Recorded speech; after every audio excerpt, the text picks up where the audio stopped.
ఆదాయానికి మించిన ఆస్తుల కేసు డీఎస్పీ భీమరెడ్డి అరెస్టు బంజారాహిల్స్లోని సిటీ న్యూరో హాస్పిటల్ వద్ద అదుపులోకి తీసుకున్న ఏసీబీ హెడ్ క్వార్టర్స్కు తరలింపు నేడు జడ్జి ఎదుట హాజరుపరిచి రిమాండ్ అంటూ 100 కోట్ల రూపాయలు ఒక డీఎస్పీ దగ్గర 100 కోట్ల రూపాయలు. అంటే వీళ్ళు ఏం చేస్తారో ఆలోచించండి. ప్రజాసేవ చేస్తున్నారా, ఉద్యోగాలు తెచ్చుకొని, లేకపోతే ఇగో ఇట్లాంటి పనులలో ఉన్నారా? దీన్ని బట్టి అర్థమవుతుంది. ఇప్పుడు ఎట్లా మీకు ఇంత అవకాశం వస్తుంది?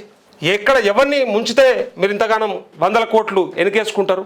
ఎక్కడ తీసినా, రెవెన్యూలో తీసినా, పోలీసులో తీసినా మీకు ఎందుకు ఇంతగానం వస్తున్నాయి? అసలు పేదలు ఎందుకు చంపుతున్నారు మరి అంటే, ఇగో ఆదాయానికి మించిన ఆస్తుల కేసులో డీఎస్పీ భీమరెడ్డి అరెస్ట్ అయ్యారు. సోమవారం బంజారాహిల్స్ రోడ్ నెంబర్ 12లోని సిటీ న్యూరో హాస్పిటల్ నుంచి డిశ్చార్జ్ అయిన వెంటనే ఆయన ఏసీబీ అధికారులు అదుపులోకి తీసుకున్నారు. అక్కడ నుంచి ఏసీబీ హెడ్ క్వార్టర్స్కు తరలించారు. మంగళవారం ఉదయం ఉస్మానియా హాస్పిటల్ వైద్య పరీక్షలు నిర్వహించిన అనంతరం ఏసీబీ స్పెషల్ కోర్టు న్యాయమూర్తి ఎదుట హాజరుపరిచి ఉన్నారు. అనంతరం చంచల్గూడ జైలుకు తరలిస్తారు. కాగా హాస్పిటల్లో చికిత్స పొందుతున్న భీమరెడ్డిని ఏసీబీ అధికారులు నిఘా పెట్టారు. డిశ్చార్జ్ సమర్ రాయించుకొని బయటకు వెళ్తున్నట్టు గుర్తించారు. అప్పటికే రిసెప్షన్ వద్ద ఉన్న ఏసీబీ అధికారులు బయటకు రాగానే భీమరెడ్డిని అరెస్ట్ చేశారంటూ సోదాల సమయంలో హై బీపీ కారణంగా హాస్పిటల్ అడ్మిట్ అయ్యాడు.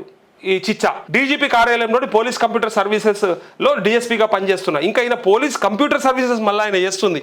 లా అండ్ ఆర్డర్లో కూడా కాదు ఆయన ఉన్నది, కంప్యూటర్ సర్వీసెస్ దాంట్లో ఉన్నాడు.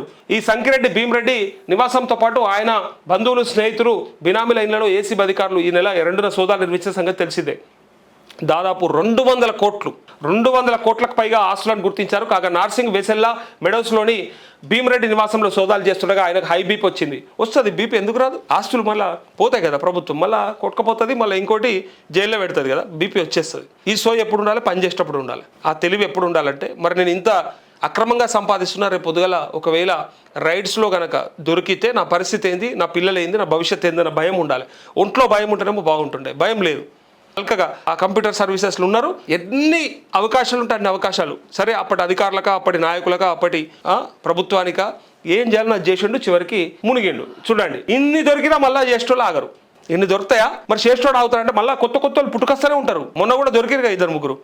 ఈ మధ్యలోనే ఈ 2-3 నెలలనే 2-3 దొరికారు. ఆయనకు హై బీపీ వచ్చింది. దీంతో డాక్టర్ల సూచనల మేరకు ఏసీబీ అధికారులు నోటీసులు జారీ చేశారు. ఈ క్రమంలోనే భీమరెడ్డి హెల్త్ హిస్టరీని చెక్ చేశారు.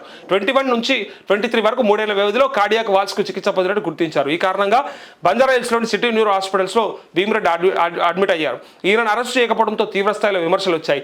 దీంతో ఆయన ఆరోగ్యం కూటపరి వరకు ఏసీబీ అధికారులు ఎదురు చూశారు. డిశ్చార్జ్ అయిన వెంటనే అదుపులోకి తీసుకున్నారంటూ ఇక్కడ ఇంకొక ముచ్చట ఏంటంటే, ఈయన హార్ట్ వాల్వ్స్కి ట్రీట్మెంట్ అయిందట కదా.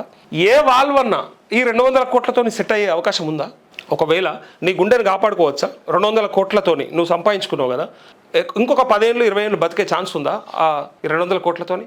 నేను అనేది నార్మల్గా బతకడం కాదు, ఆ గుండెని రిపేర్ చేసుకొని బతకడం. ఆ గుండె రిపేర్ అవుతుందా ఒకవేళ పాడైతే కనుక?